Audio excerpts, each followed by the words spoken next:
அத்தனை செல்வமும் உன்னிடத்தில் நான் பிச்சைக்கு செல்வது எவ்விடத்தில் வெறும் பாத்திரம் உள்ளது என்னிடத்தில் அதன் சூத்திரமோ அது உன்னிடத்தில்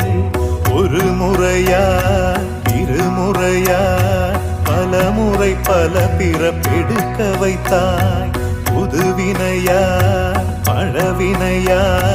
கணம் கணம் தினம் என்னை துடிக்க வைத்தாய் பொருளுக்கு அலைந்திடும் பொருளற்ற வாழ்க்கையும் துரத்துதே உன் அருள் அருள் அருள் என்று அலைகின்ற மனம் இன்று பிதற்றுதே